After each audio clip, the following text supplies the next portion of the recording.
Hi, I'm Linda, I say, taking a sip of coffee, a 40-year-old self-made woman. Growing up, I always knew I wasn't the favorite in the family. My younger brother John was the star in my parents' eyes from the start. They doted on him, gave him everything he wanted, while I felt more like a guest in our home than their daughter. I glance at Maggie, my best friend, who sits across from me at the kitchen table. I remember one Christmas, John got the latest gaming console and I got a sweater. I laughed bitterly. It was like they didn't even see me. Maggie frowns, her voice soft. That's so unfair, Linda. It must have been hard, feeling invisible. It was, I say, my eyes drifting to the quiet street outside. That's why I left as soon as I turned 18. I knew I had to build something for myself. And I did. I smile, remembering the years of hard work. Every paycheck, every promotion, I saved and climbed my way up. This house, I gesture around, it's modest, but it's mine. It's proof I can stand on my own. Meanwhile, John's life couldn't be more different. Despite all the coddling, he dropped out of college, drifted from one failed venture to another.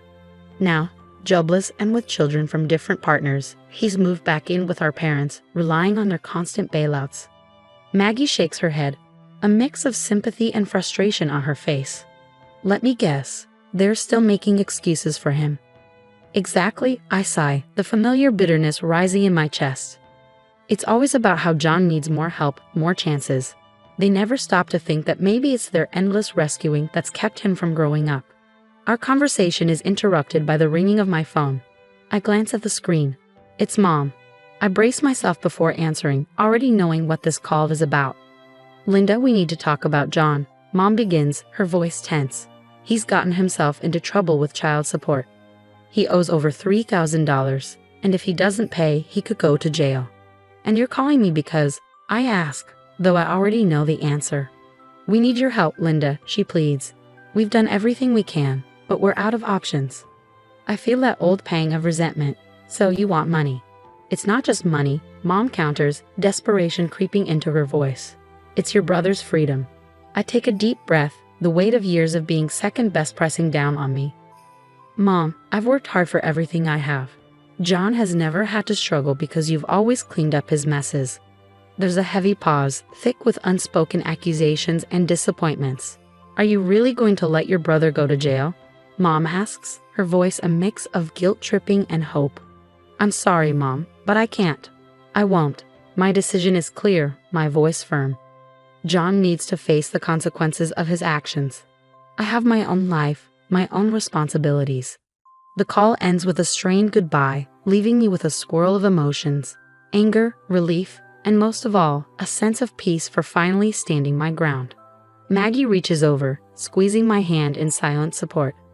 You did the right thing, Linda, she says. It's time they realize you're not their emergency fund. I nod, grateful for her understanding. It's just hard, you know.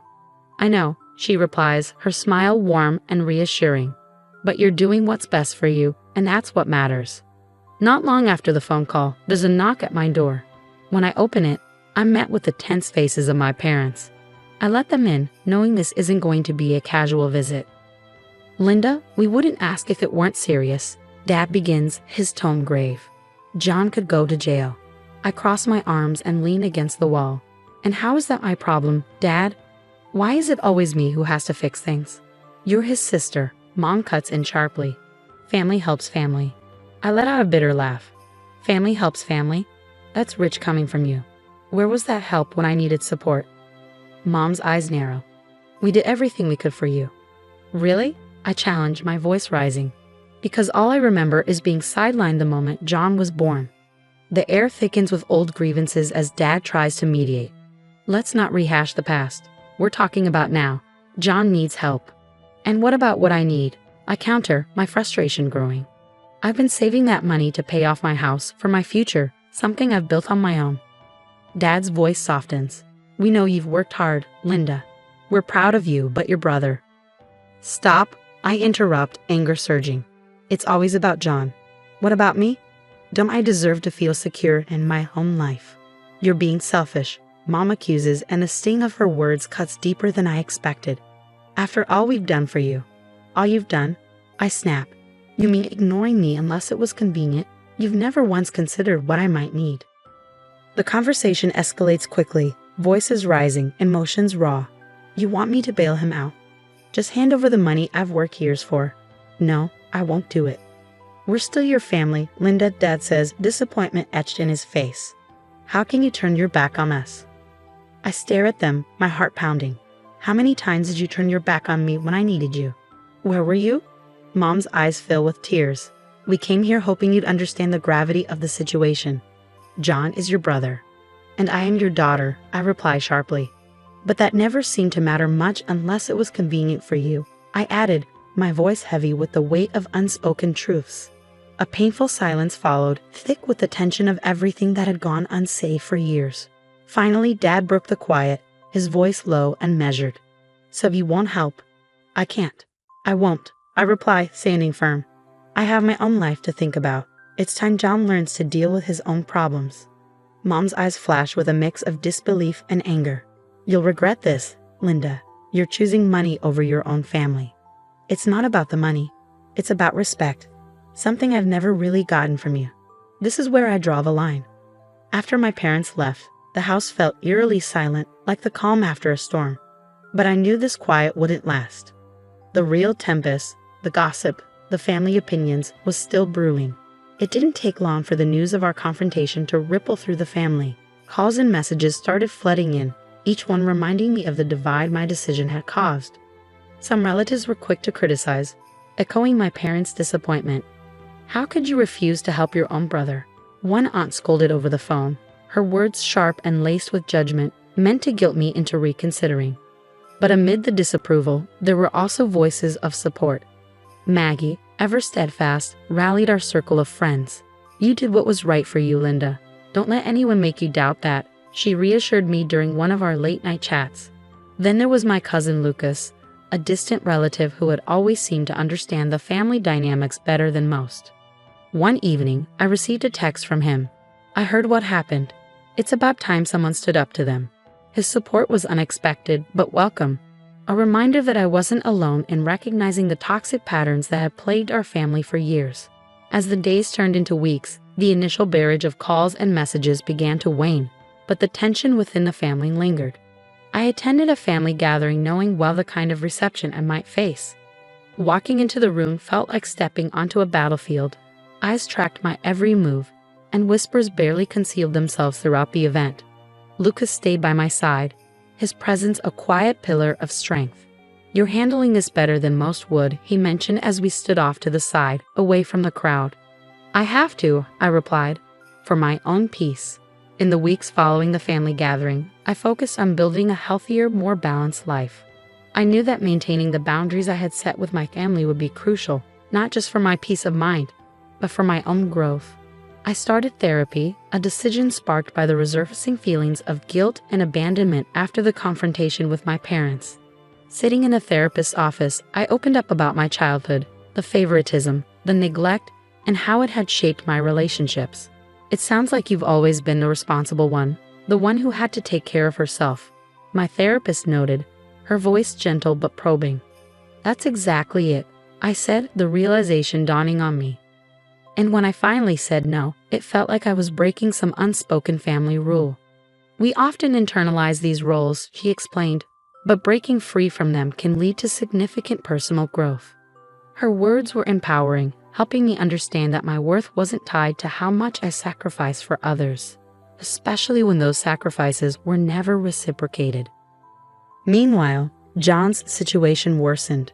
Without my financial help, my parents, desperate to protect him from the consequences of their lifelong enabling, scrambled for alternatives. They tried setting up fundraisers, reached out to distant relatives, and even considered taking out loans. I heard about their struggles through Lucas, who kept in touch regularly. They're really doing everything they can to avoid letting John face the real consequences, he said during one of our calls. One afternoon, I met Maggie for lunch at a cozy cafe, a small haven from the bustling city. We talked about everything from work to personal growth. But inevitably, the conversation turned back to my family. You seem different, Jess, Maggie observed, her eyes thoughtful. More at peace. Maybe, I smiled, feeling the truth of her words. I am. It's been tough, but setting these boundaries has been one of the best decisions I've ever made. I'm finally prioritizing myself." "That's wonderful to hear," Maggie said, her smile wide and genuine. "You deserve this peace, Jess. You've earned it." Months have passed since I firmly established boundaries with my family, and life has gradually settled into a new, healthier rhythm. I took a significant step towards securing my future by legally documenting my decision not to be financially responsible for my parents or John. This wasn't just about protecting my assets, it was a statement of independence and a commitment to prioritizing my own well-being. Despite these safeguards, news of John's ongoing struggles and my parents' worsening financial and health issues still made its way to me, mostly through Lucas, who remained my connection to the family dynamics without pulling me back into old, unhealthy patterns. One evening, I hosted a small gathering at my home. The room was filled with warmth and laughter, a stark contrast to the family gatherings I used to dread. Surrounded by the friends and allies who had supported me through my hardest moments, I felt immense gratitude. Maggie, ever the supportive friend, raised her glass during a toast. "To Linda, for showing us the strength it takes to choose oneself, even when it's hard." The room echoed with cheers, and I felt a surge of pride. These people, my chosen family, understood my journey, respected my decisions, and celebrated my victories as their own. They had been there through the setbacks and challenges, offering comfort and solidarity. As the evening wound down, I found myself at my favorite spot by the window, gazing out at the city lights. The peaceful night offered the perfect backdrop for reflection. I thought about the boundaries I had set and the sense of peace they had brought into my life. It's true what they say, sometimes the hardest boundaries to establish are the ones that ultimately set us free. This realization wasn't an ending, but a beginning, a new chapter in which I could live authentically and unapologetically, prioritizing my well-being and happiness. My relationship with my family might remain strained, but I had found a way to thrive outside the constraints of those old dynamics.